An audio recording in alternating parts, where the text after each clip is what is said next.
Macedonia? I read out loud as I tried to identify its location.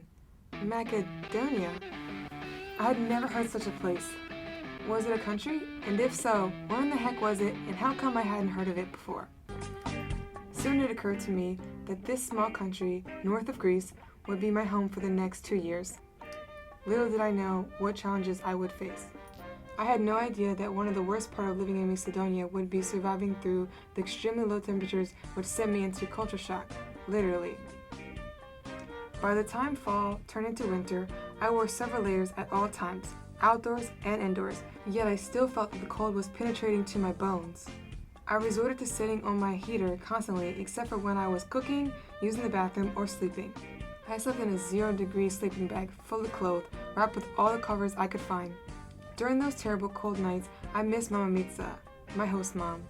While in training, she recognized that I was sensitive to the cold, and she did all she could to keep me warm.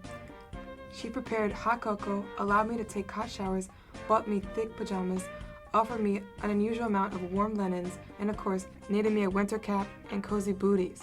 Among all of the challenges I thought I might experience in Macedonia, I never imagined that staying warm would be one of the greatest difficulties of my Peace Corps service. When I first moved to my permanent site, I got involved with the clothes drive project led by my site mate, Christine. We collected unwanted garments from the community to donate to the local Roma community.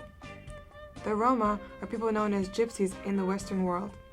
And although Roma have certain rights in Macedonia, they are still a minority and not even fully integrated into society.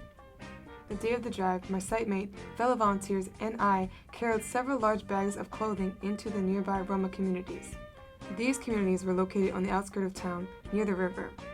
As I got closer, I observed a series of shacks made of random debris, and from these makeshift shelters emerged desperate, frozen individuals. Families flocked towards us and began to violently snatch at the donations. I was in disbelief as I, dressed in my 4 layers, attempted to evenly distribute the collected garments. However, it was difficult to manage as I was surrounded with naked babies, children without shoes, and adults in ill-fitted clothing. Everything was put in perspective at that moment. I realized that my hardships weren't as bad as I thought. Further, I was instantly reminded of why I had joined the Peace Corps in the first place: to help others, to learn about other cultures, and to make a difference.